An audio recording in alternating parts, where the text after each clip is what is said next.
Ahora vamos a ver lo que es la lógica secuencial. Vamos a ver que esta parte es una gran aplicación para las máquinas de Moore y las máquinas de Mealy. Primero vamos a entrar en contexto con un poco de la teoría de la electrónica digital. Primero vamos a hablar sobre los circuitos combinacionales. Esos son exclusivamente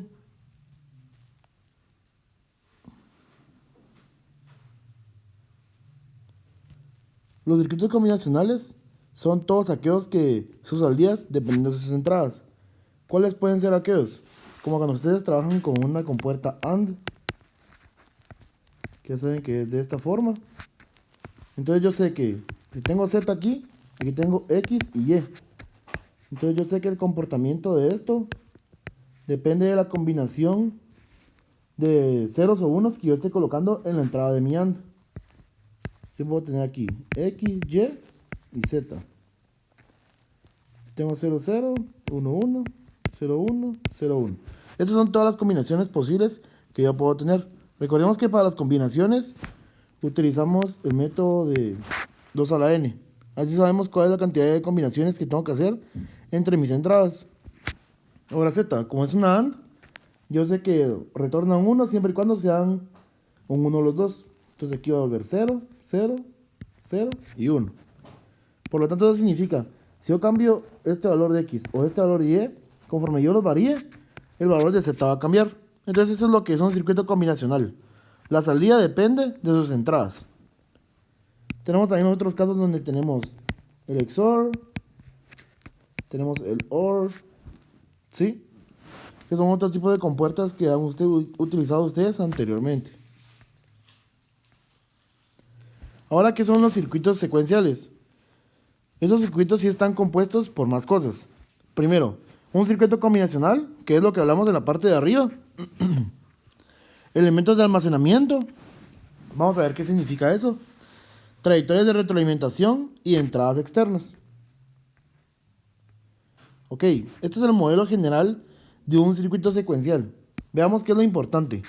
Tenemos la entrada, tenemos la salida, tenemos el circuito combinacional y ahora importante, tenemos un elemento de memoria, que es ese elemento de almacenamiento. Entonces, ¿qué elemento de memoria son los que se trabajan en la parte de circuitos? Aquí es donde viene aquella gran pregunta de ¿cómo es que mi computadora funciona? Esto es debido al bloque de almacenamiento llamado flip-flops, que son todos aquellos con los que estamos guardando en memoria. Los flip-flops fueron creados con circuitería combinacional. Vamos a ver en un rato dos flip-flops en específico y en el curso solo vamos a trabajar con uno, porque más adelante ustedes lo van a ver en otros cursos. Ahora bien, el primer flip-flop que fue creado es el de tipo SR. Este mantiene un estado binario indefinidamente hasta que la señal de entrada cambie. Existen diferentes tipos de flip-flop, pero en este curso vamos a cubrir el tipo SR y el tipo D. Muy bien. El flip-flop SR puede construirse con compuertas NOR, como podemos ver en el siguiente diagrama. Ahora bien, ¿cómo funciona un flip-flop? No me interesa que lo conozcan en este curso, porque no es a lo que queremos llegar. Porque solo queremos usar, recordemos, las máquinas de estado. Entonces solo queremos ver esa aplicación. Pero a fin de cuentas, lo que hace un flip-flop, en todo caso, es guardar un estado de la señal. ¿A qué me refiero con eso? Si está en reset, vuelve a colocar en cero las salidas. Y si está en set, va a guardar lo último que haya obtenido en salida. Entonces así puede guardar el flancos de subida o flancos de bajada. ¿Sí? Como en este caso. Entonces aquí es donde obtuvimos una pequeña tabla del comportamiento. En dependencia de lo que tenga S y lo que tenga R, eso vamos a tener en las salidas. Los circuitos secuenciales se pueden clasificar en dos grandes grupos. Vamos a tener los síncronos y los asíncronos. Vamos a ver las definiciones. Asíncrono significa que el estado puede cambiar al cambiar las señales de entrada en cualquier instante dado. Y el síncrono, el estado puede cambiar solo durante tiempos específicos dados por un reloj de señal.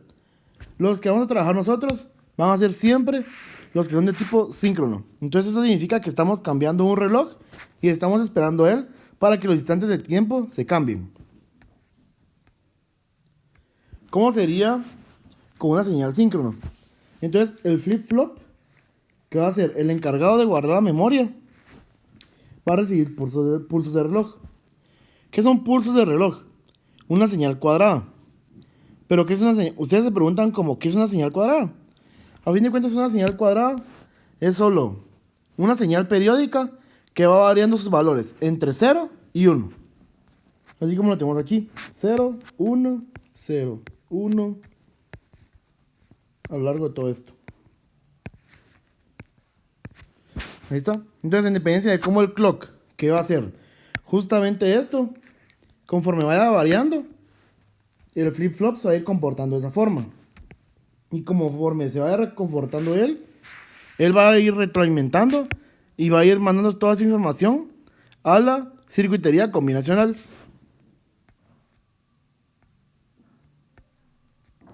Ahora, ¿cómo sería el diagrama de un flip-flop SR síncrono? Aquí lo tenemos con puertas NAND. Entonces, no es muy importante que lo entendamos. Lo que importante sería esto. Vean lo del control. En dependencia de lo que yo mande en el control, así es como se va a comportar el flip-flop SR. Entonces, ya hay casos bien específicos. Aquí tenemos los no change para estos. O sea que si colocamos 0 o 1 en el control, y en dependencia de lo que estemos colocando aquí, no importa, no van a cambiar los estados en las salidas. Ahora, si tenemos un 1 en los controles, y ya depende si tenemos en S o en R 1, 0, 1, 0, puede ser un 0 en la salida, que sería un reset, o un 1 en la salida, que sería un set. ¿Sí? Muy bien. Aquí está el flip-flop más importante que vamos a utilizar. El flip-flop tipo D se construye a partir de un flip-flop tipo SR. ¿Cuál es la ventaja? Que no poseemos estados indeterminados, porque en el caso de aquí arriba tenemos un estado de incertidumbre. Entonces ustedes saben que eso en el campo de ingeniería no es muy bueno realmente. Entonces, por eso vamos a utilizar el flip-flop tipo D para este curso. Muy bien.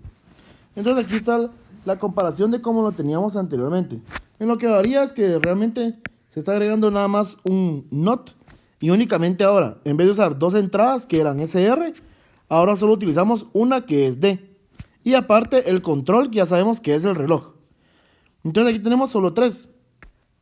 Tenemos no change. Y ahora en la parte de control, si tenemos 1-0 tenemos un reset. Y si tenemos un 1-1 tenemos un set. Recordemos, no es importante que sepan todo esto a detalle. Solo estamos dando una breve introducción a lo que tenemos que ver. En los ejemplos anteriores, mientras la señal del reloj está en 1, se efectúan los cambios de los estados A. Esto se le denomina que nuestro flip-flop se dispara por nivel. ¿Qué significa esto de disparo por nivel? Tenemos varios tipos de disparos, O sea, esto se refiere a la lectura. Entonces, tenemos la respuesta a un nivel positivo. ¿Qué significa eso?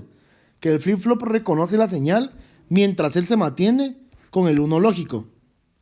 Ahora, si tenemos el positive edge, que es el flanco de subida, él justamente va a reconocer en el instante de tiempo en el que va haciendo el cambio del 0 y el 1. Y tenemos el negative edge, que es el flanco de bajada, que sería lo contrario. Reconoce de 1 hacia 0. Entonces el que vamos a estar trabajando nosotros va a ser el de Positive Edge Response. Ahora bien, ¿cómo es el diagrama esquemático del flip-flop que vamos a utilizar? Ustedes ya han visto anteriormente cómo es este esquema porque lo han trabajado en Logisim. En este caso el esquemático que vamos a utilizar va a ser el de Positive Edge. Esa va a ser la estructura que siempre tiene que tener nuestro flip-flop. Muy bien. Ahora, hemos visto las tablas de verdad de cada uno de los flip-flop, que en este caso va a ser el tipo D que nos interesa. Y así al conocer las entradas, el estado actual, podemos predecir el estado siguiente. Entonces, ¿qué es lo que buscamos aquí? Tratamos de ver, en dependencia de las entradas, yo quiero saber cuál va a ser el estado siguiente que pueda tener mi flip-flop, porque así puedo predecir el comportamiento que él va a tener. Entonces, Existe otra tabla que nos ayuda a determinar qué valores deben tener las entradas para que las salidas se comporten como deseamos. Esta tabla se llaman tablas de excitación. De igual forma, esta lo van a ver más adelante.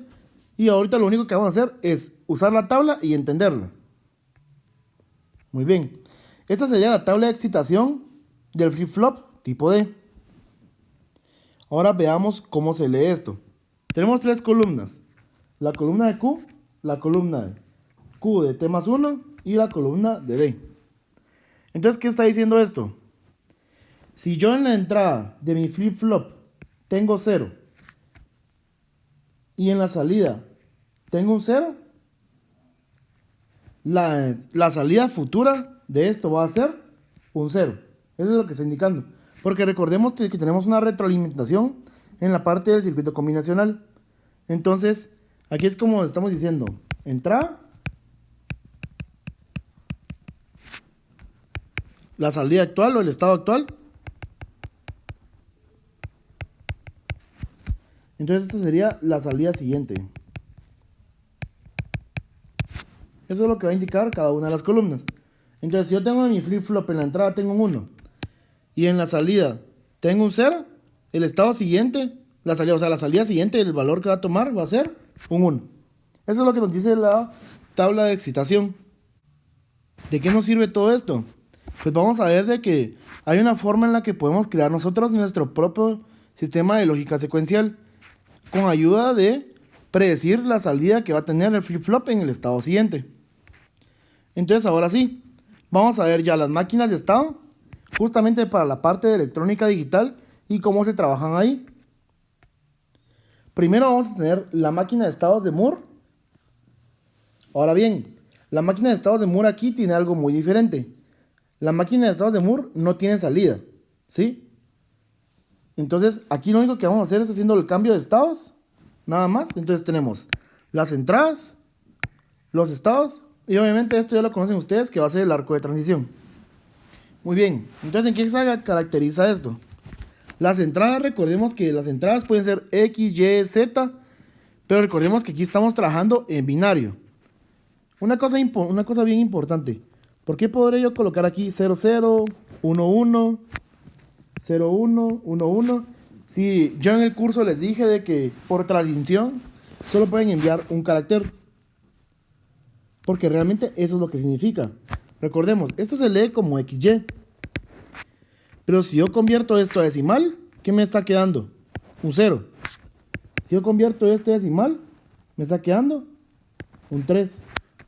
Si convierto este decimal, un 1. Este decimal, un 2.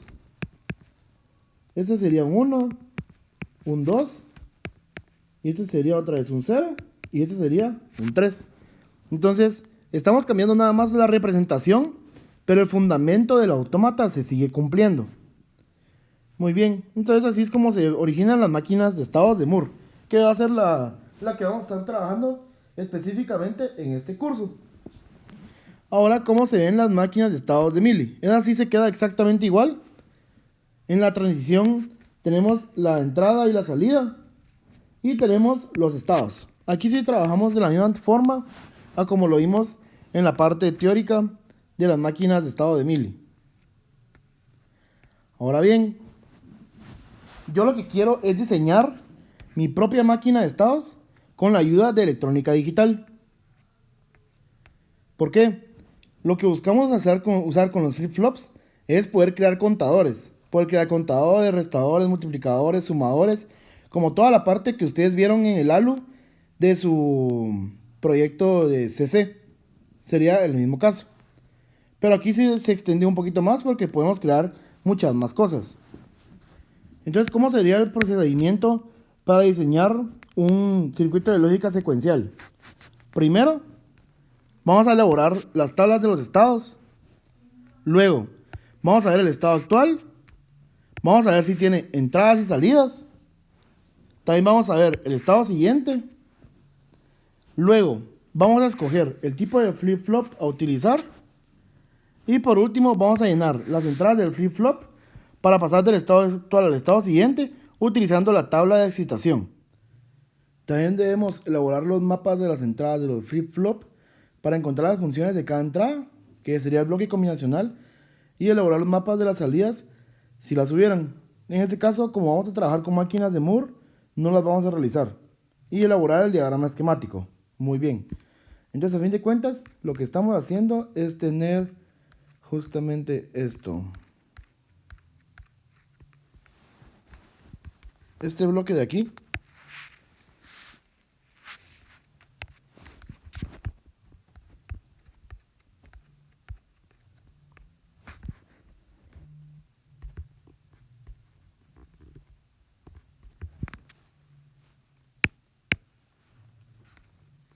Yo tengo justamente esto.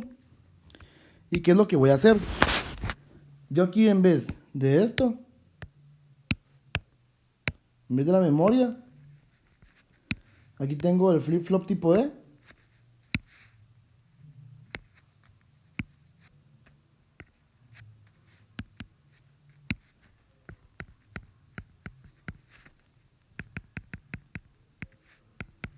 Ok. Aparte recordemos que aquí tengo un reloj que es el clock. Y veamos, tengo que elaborar los mapas de las entradas. ¿A qué se refiere con eso? A que, bueno, y de paso tampoco tenemos esto, miren. Recordemos que no tenemos output, entonces no trabajamos con output para las máquinas de Moore.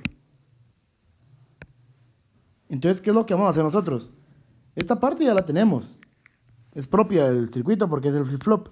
Lo que nosotros creamos con todo el procedimiento que vamos a hacer va a ser el circuito combinacional. Y lo que vamos a obtener va a ser el comportamiento de la lógica secuencial utilizando un automata de Moore.